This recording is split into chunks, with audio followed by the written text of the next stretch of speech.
I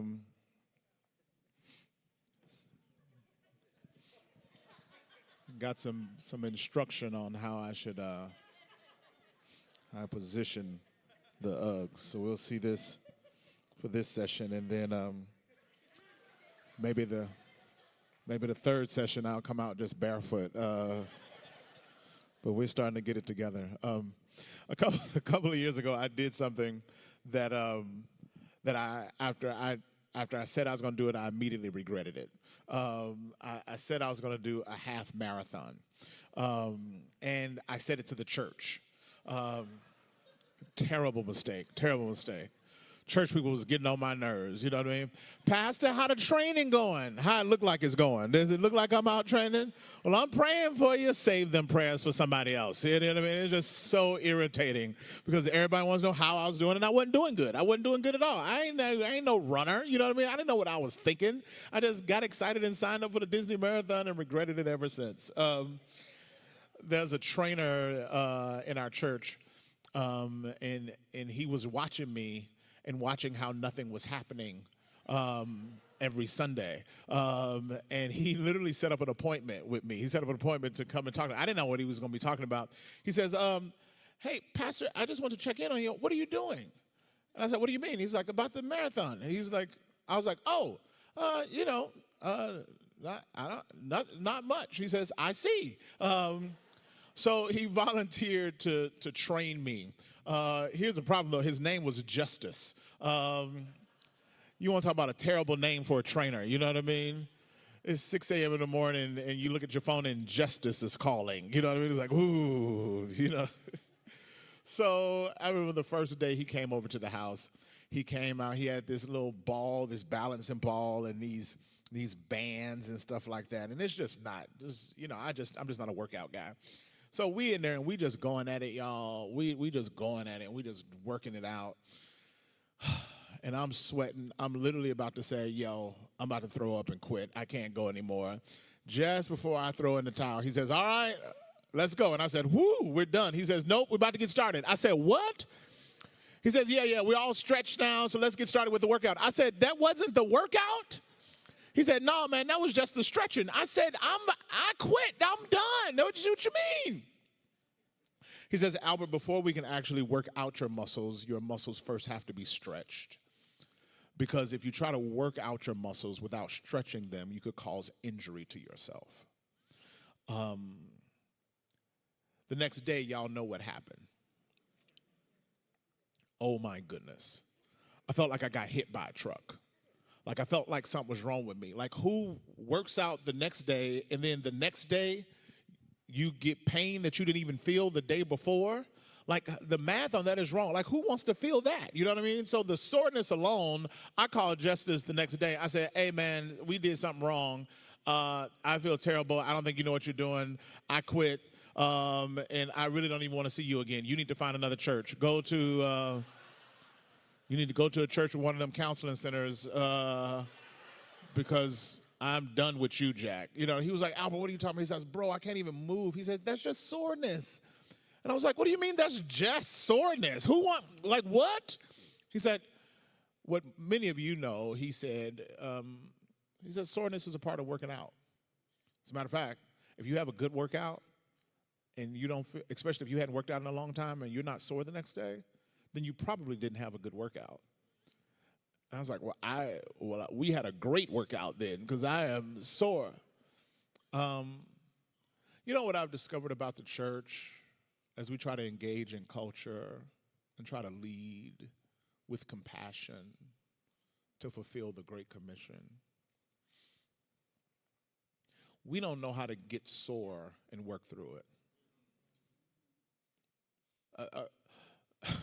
What I would learn and what y'all know, some of you that work out, I could tell. I've seen a couple of you, about 6 of you work out. But then y'all got on these Nebraska layers, so you just kind of never know what's going on up under there. But what I would discover about soreness is that soreness isn't the cause for you to stop. Soreness is designed for you to work through it. So inevitably, you work through soreness because on the other side of soreness, there is strength. The strength is on the other side of soreness. What I've seen, man, during the pandemic, I don't know about y'all, but COVID happened in California. There's some places where COVID just didn't happen, like Florida and Texas, they just, we don't know what, they just had a little break for 2 weeks and, went back full steam ahead. But COVID was a big deal out in California. There was a sensitivity. There was people. Y'all notice people got offended way more easily, way more quickly. And kind of when you think about working out, soreness, it's kind of like your muscles being offended. You basically hit your muscles and your muscles just respond to that discipline and that work, and it's just sore. It's a part of it. What I realize is church people get sore and quit. We get sore and we are done. I don't know about y'all, but I mean, it's like being offended is like the worst thing that could ever happen to you. Like people are like, I got offended. You know what I mean? Yeah, and I'm like, yeah, you got offended. You didn't get dead. Like you didn't get stabbed. You just got offended. Like what? Like what in the world? But people, leave in churches. Pastor, you've been blessing me. You've been speaking into my life. My whole life, and I'm just so thankful for all your words. But that one Sunday, when you said that one thing, I got offended. Now me and my kids, we leaving, and we going to the church up the street. You know what I mean? And I'm just thinking, I didn't done your funerals, your weddings, the little funky birthday party where you didn't even have good food at. There I was, just there. You know what I mean? And you get offended because I say something one time that you don't even like, and you out. We just got so sensitive and just so offended. And I don't know about y'all, but we found new ways to be offended. Stuff that I didn't even think you could get offended about. You know what I mean? Like we started getting offended about the vaccine, like taking it personally. Like I had one family, literally families breaking up. One family, she called me and said, Pastor, pray for my family. I said, what's going on? She said, well, my Aunt Agnes called and we was trying to have Madia's birthday party. And Aunt Agnes called saying, y'all wearing masks at the birthday party? And we said, yeah, my dear 90, we wear a mask. She said, well, I'm not coming in. I don't believe in masks. I believe in Jesus. I said, well, I think you can believe in both. No, I ain't coming. Well, my dear is 90 and got lupus. Do you want to get my dear sick? Jesus will heal her. Wait, I just don't believe. It's like, what?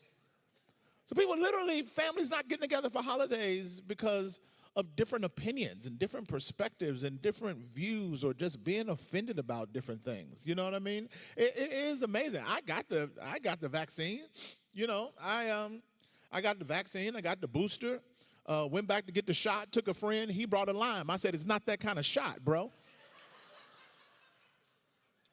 So last time I take Jed to the CVS, I'll tell you. So it's not that kind of shot. But yeah, I got the vaccine because I didn't, people was like, Albert, I'm not going to get the vaccine because I don't know what's in it. And I thought, well, with all due respect, I really can't ethically take that line of thought because I eat chicken nuggets.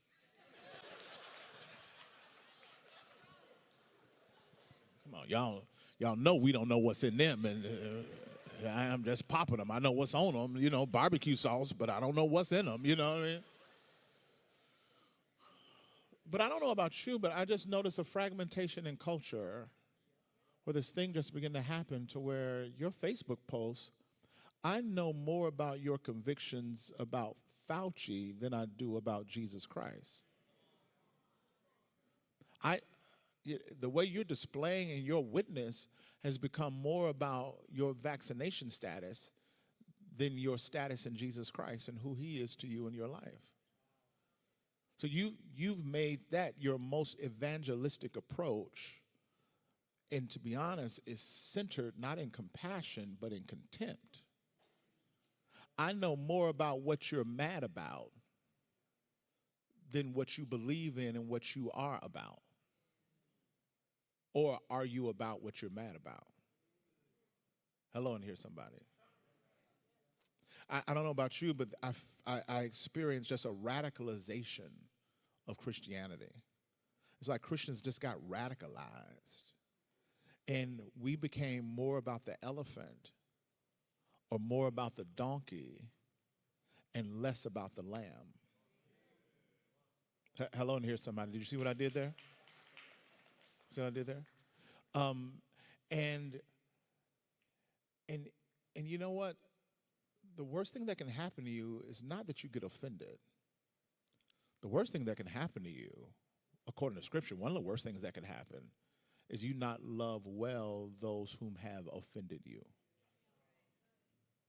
Can I say that again? It's not about you getting offended. It's about you not loving well those who offend you. Being offended ain't the worst thing that can happen to you. So you got offended. Sit down, shut up, have a Coke, and come back next week. Because it may happen again. Because if this gospel isn't offending you in some area of your life, either you are Jesus Christ or you are not allowing the word of God to do its full work. Do you understand what I'm saying? So, and we've got to be careful because we've allowed ourselves to be discipled by MSNBC, by Fox News, by CNN, and not the Bible. Yes, that's the book for me. I stand alone on the word of God, the Bible. Can I get a Vacation Bible School witness up in here? So we've got to be careful. I fear that we've been discipled more by Sean Hannity and Don Lemon and Tucker Carlson than we have been by Jesus Christ. And we've allowed our souls to be fed and filled by these demonic commentaries of one another. Did he just say it was demonic? I absolutely did. Watch this. Anything that you consume that makes you feel good about loving your neighbor less is probably godless. Can I say that again? Anything that you watch and consume or read that makes you feel good about loving your neighbor less is probably godless. When was the last time Tucker Carlson inspired you to have compassion for someone that you don't vote like?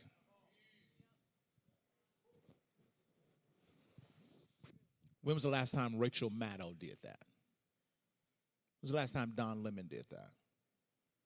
I fear that they have become our pastors, and instead of the word shaping our politics, the politics has begun to shape our word.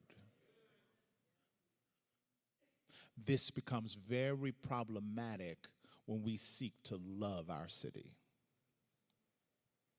When we seek to love our city. In 1 Corinthians chapter 13, I know some of you, I can hear some of you already getting uncomfortable, like, yeah, but this, Albert, is this your commentary? Where the Bible at in this? I'm glad you asked. 1 Corinthians chapter 13.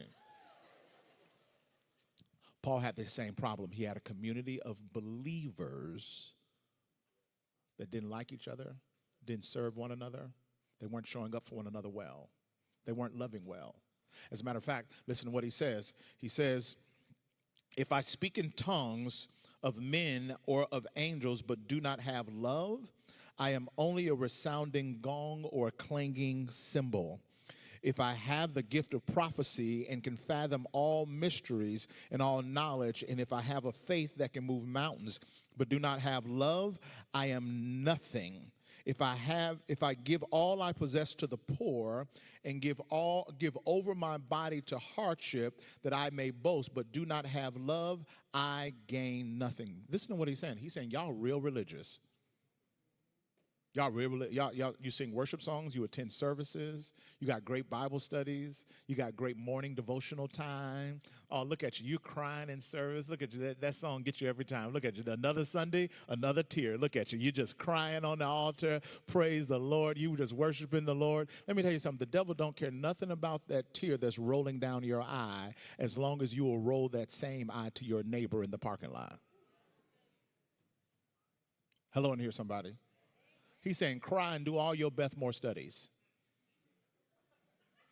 Go on, go Priscilla Schreier. Go on, hook them all up. Your morning tea with your little devotional time and your journal, and you got everything all set, your new calendar for 2023, and I'm just going to walk with Jesus, and I got my special, this is my special morning spot. This is where I pray every morning. This is my sacred spot. You can have all of that. He's saying you can have all of that, but if you don't love your neighbor, if you don't love people that don't look like you, don't live like you, don't vote like you, listen to this. He says you have nothing. He don't even say you're off to a good start. You need to work on a couple of things. No. He says you ain't got nothing.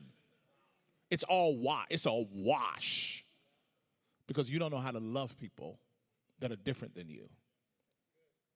And Satan has launched a strategic attack on the people of God, that we love people that we love, and we condemn people that we condemn. And there's a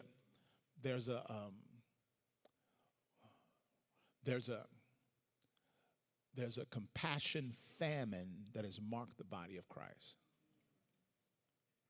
See, because you can have the Great Commission and want to evangelize, but y'all know what we do. We be like, oh, Judea, my people. Nah, but the Samaritans, I'm more of a Samaritan type, so I'm going to stick with them. And we've started picking tribes, picking people, picking elephants, picking donkeys, picking conservative, picking liberal, picking vaccine, non-vaccine. We begin to pick our cultures, pick our demographic, pick our color, pick our class, and we've locked in and we've called it the church. Friends, Revelation chapter 7-9 gives us a vision of what the eternal church would look like. When he's done with it, he said, it's going to look like this. We're going to be around God's throne, and it'll be every tribe, every nation, every tongue, and every race. Contrary to popular belief, ain't going to be no white section in heaven. Ain't going to be no black section in heaven. Ain't going to be no Asian section in heaven. Ain't going to be no Latino section in heaven. We will all be there with one voice declaring to the one Lord, worthy is the Lamb that was slain. Now, parenthetically, you do know if it was a black section in heaven, the music would be off the chain. Y'all know that. Like, girl, I'm going to the black section tonight. Shoot, they going off over there, you know. So if heaven is going to look like that, shouldn't we start practicing now? Shouldn't we start practicing now? And shouldn't our love bring us past these cultural divides? But my thing is, we've ambassadored these divides. Watch this. In the name of Jesus. What we've tried to do is take the elephant and put a cross on it. This is what I've learned. I'm a registered independent. I grew up in Mississippi, live in California. I'm a registered independent. This is what I learned. The left, if you look at the extreme agenda of the left, ain't none of them even trying to remotely come to the throne of God. They are running away from the throne of God. If you look at the extreme agenda of the right, they ain't trying to run from God. The right, they ain't trying to run from the throne of God. The right, they trying to sit on the throne of God. When both the left and the right are called to surrender at the throne of God. Do you understand what I'm saying? Now, let me just go ahead and tell you my agenda. My goal is to try to offend as many people as possible in this sermon. And I can tell by that last comment, I'm at about 35-40%. We should be careful as we seek to have a witness of compassion and evangelism. And watch this, to use the theme of the day, a greater compassion and a greater evangelism in our city and in our culture. We should be really, really careful with how close we align ourselves with anything other than the cross of Jesus Christ. Hello, and here's somebody. I don't understand, because if we look biblically, the elephant does not fit under the full authority and banner of the Word of God. Neither does the donkey fit under the full authority and banner of God. So if you look at those agendas, neither the elephant or the donkey will usher in fully the kingdom of God. The Bible is both liberal and conservative at the same time. Ooh, I think I'm up to 43%. So if the elephant doesn't fit nestled nicely under the Word of God, and if the donkey doesn't, how is it that you can? How is it that you as an elephant can fit? There ought to be some disruption, some dichotomy that pulls us beyond our political agendas and ushers us into the kingdom agenda, which supersedes political party, race, class, or culture. Do you understand what I'm saying? And this is what the world needs from the Church of Jesus Christ. Now, if you weren't a part of the Church of Jesus Christ and you was just a homie up the street, then yeah, whatever, but do your elephant. You can ride an elephant around the town if you want to. That's fine. But what do you want to be known for? Representing the elephant or representing the lamb? You ride your donkey. Buy you a donkey and just cruise around the city. I'm a donkey person. Yeah, that's great. What do you want to be known for? Being a donkey? And identifying with the donkey or identifying with the lamb? I pray that people will see more lamb out of you than elephant or donkey. Hello, and here's somebody. When it comes to areas that divide us, like race and oppression and prejudice, I pray that you will be known for loving people radically regardless of where they are, where they come from, or how they got here. You see what I did there? See how I insinuated immigration without even saying it? Or how they got here? You notice how the yeses got quieter? God says, love all people. Now, do we want an open border? I don't think that's a good idea. I think we need to have restrictions and all that kind of stuff. So it's not about that at all. But what happens is we allow that to then shape how we love people that ended up here and the compassion that we extend to them. Oh, I think I just hit 55%. I guess what Paul is saying and what I want you to understand, if we're going to be a city movement that is marked by a greater compassion, by a greater love, we need to see that love is a really big deal to God. It's a really big deal to God. As a matter of fact, he says, you'll know my believers, you'll know my Christians, you'll know who belong to me by their theology. No? By their moral ethics. No? You'll know my Christians by their position on abortion.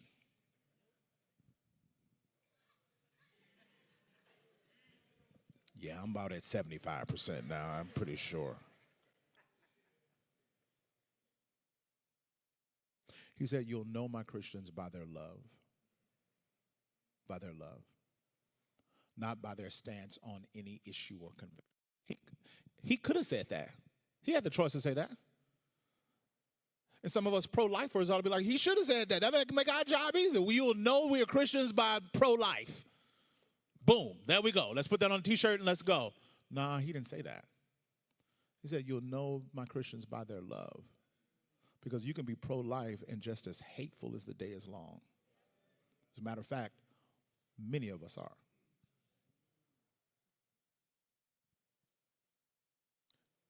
You don't love well.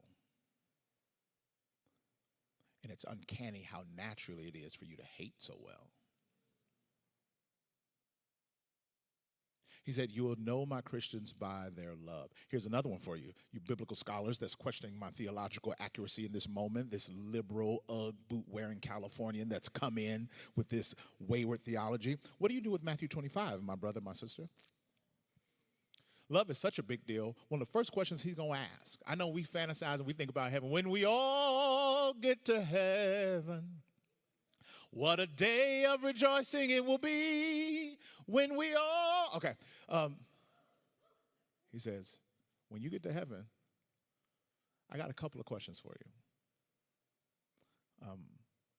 What did you do with the poor, the disenfranchised, the oppressed, the naked, the prisoner, the hungry? And don't think the list, because we try to go, well, man, I need to make sure I do something for them. I need to make sure I do something for them. Now, basically, he's saying, in essence, what did you do with people that are other than you? What did you do with the people that are other than you? And the people that are other than you and the people that are other than the world, because these are the people that are most likely to be categorized in the world as the least of them.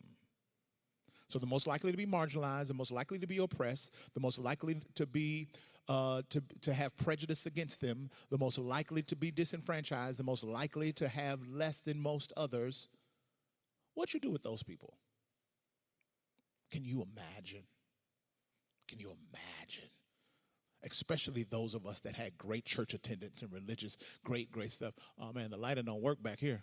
For black people, I just went away completely, boy.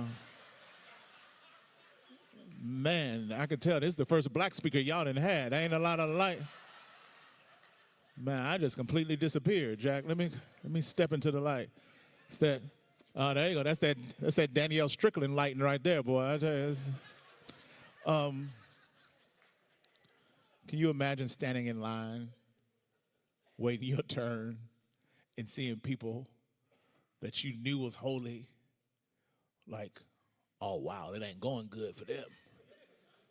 Oh man, that was a terrible answer. She ain't got no answers. Oh man, and then in heaven this way, and then they walk that way, and you'd be like, where? You know what? Hey, you can get in front of me, dog. You go here. You go in front of me. You go. It's a really big deal to God. Love is a really big deal. Second point with 3 minutes left. Love is not ambiguous. Love is not ambiguous. He doesn't leave us to figure out what love is. So we don't get to come up with our own version of what love is. You know, this is the old thing now, love is love, and what you think is love, and what I think is love, and what you feel is love is shut up. It's the dumbest thing I've ever heard in my life. Love is not love. God is love. And if God designed love, he gets to instruct us on how we are to lean into love and how we are to live it out. It's not ambiguous. It's kind of like Dwayne "The Rock" Johnson. Y'all know Dwayne "The Rock" Johnson? Y'all know how he's kind of, culturally ambiguous? It's like you kind of don't know what he is. You know what I mean? It's like, is he Samoan? Yeah, he could be Samoan. It could be black though too. Yeah, he could be black. I see a little Asian. Yeah, you know what? He could be Asian a little bit. I see a little Latino. You know what? I do see a little Latino. He could be Latino. We don't know what he is. Love is not like Dwayne "The Rock" Johnson. It's not like we don't know what he is, what it is. Love ain't like Dwayne "The Rock" Johnson. Love is more like Chris Rock. We know exactly what Chris is. You know what I mean? Ain't nobody ever looked at Chris Rock and be like, I wonder what he is. You know what I mean? Chris Rock is black, blackety black, black. February black, Juneteenth black. You know what I mean? He is black. Ain't nobody love. So love is like Chris Rock. You know what I mean? We know exactly what it is. If you're going to tweet something, you may not want to tweet that from the day. Can we just take a few moments? I only got a few minutes. Can we just listen to it? He goes in and Paul says what love is. And when you think about what love is, can you do me a favor? Don't think about people. He ain't talking about your mama. Most of us love our mama, you know what I mean? And if you don't, keep going to therapy, work that thing out. It's going to come together over time, you know what I mean? But most of us love our mama, you know what I mean? He says, no, I want you to literally think about people that hold differing views.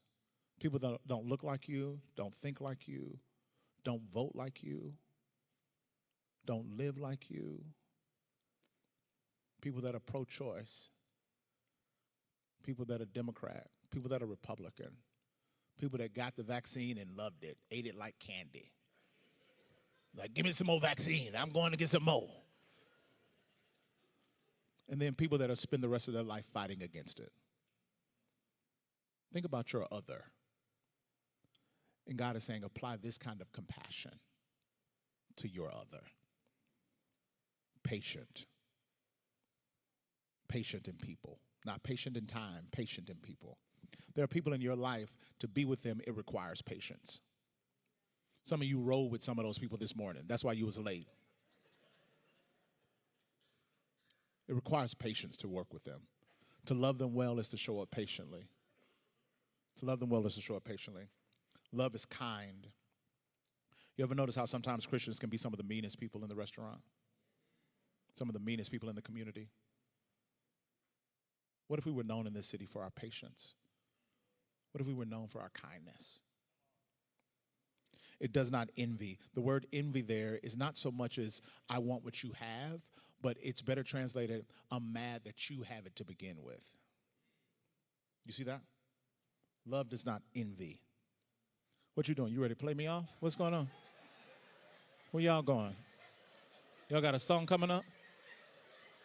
Don't let that clock fool you. I'm on a different clock, Jack. So I got a few more. I'm not ready for the tunes yet, but stay right there. I'll cue you up when I'm ready.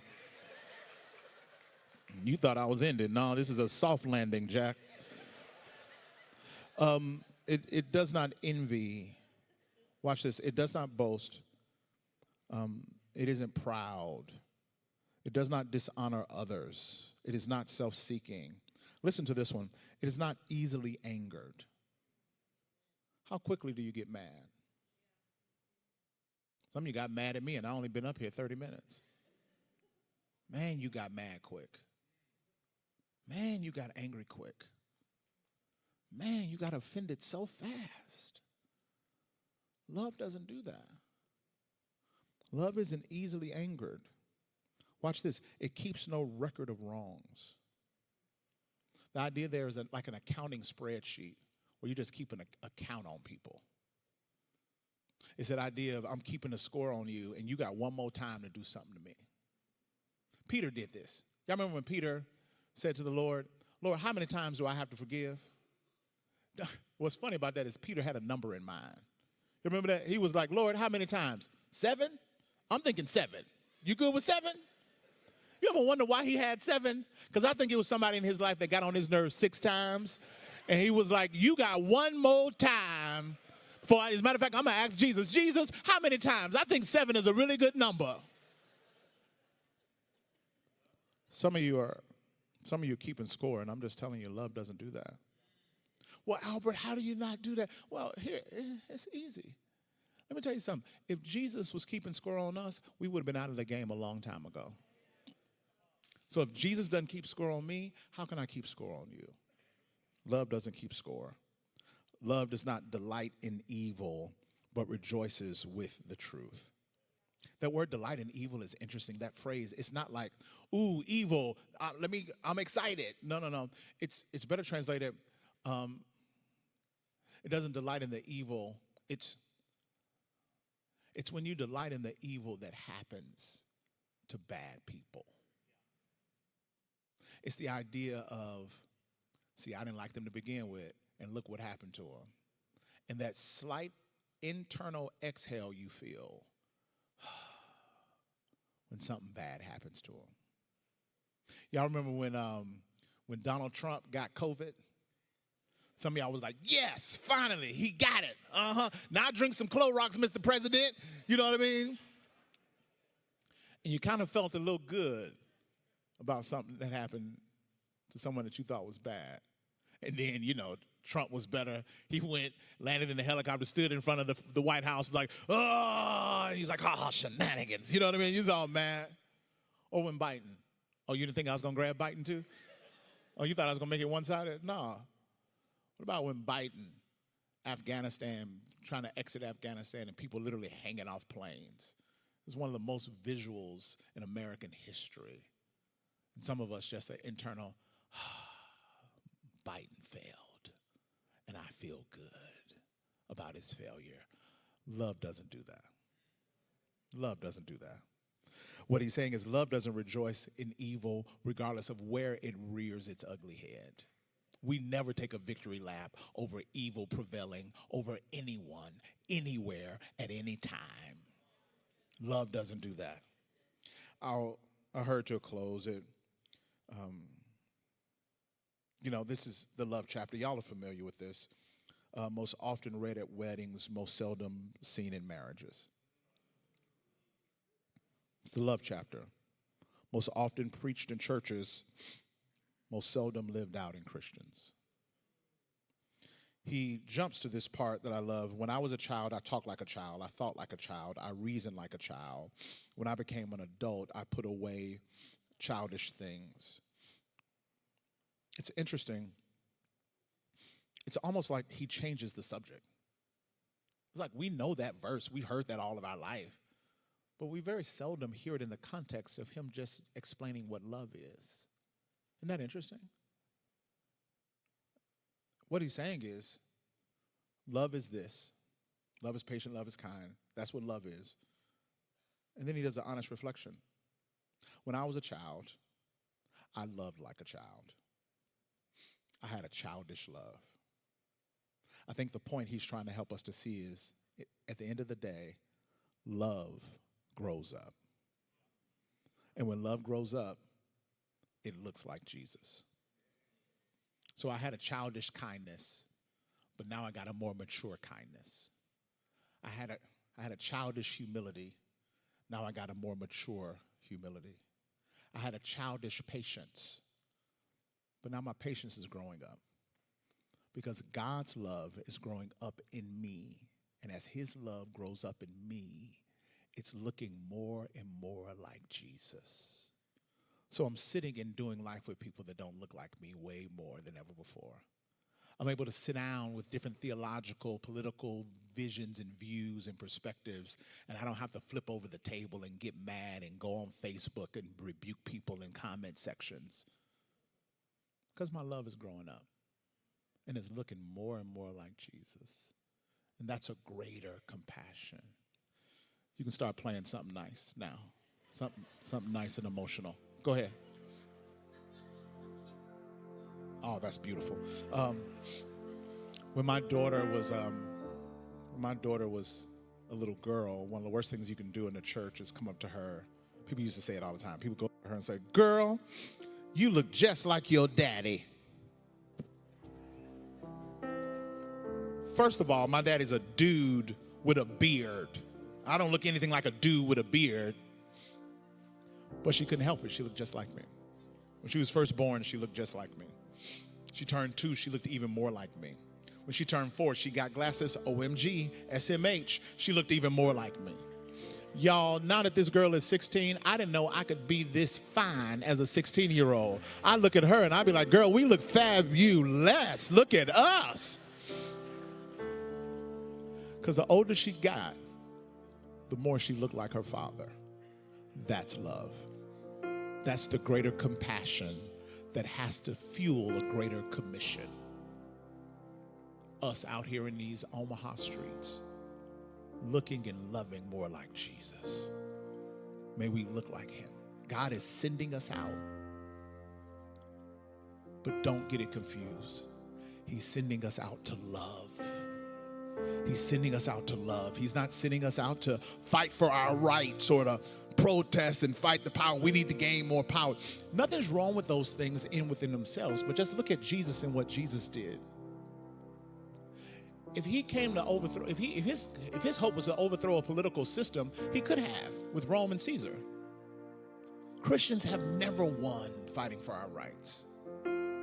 We've always won fighting for the rights of others.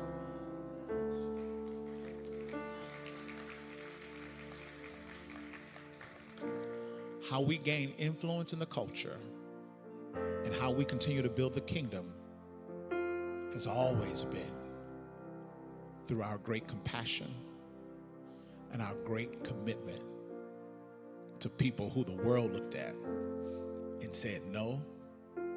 We've always said yes. And they will know we are Christians by our love. So may we go out with a great commission, but may we carry a greater compassion.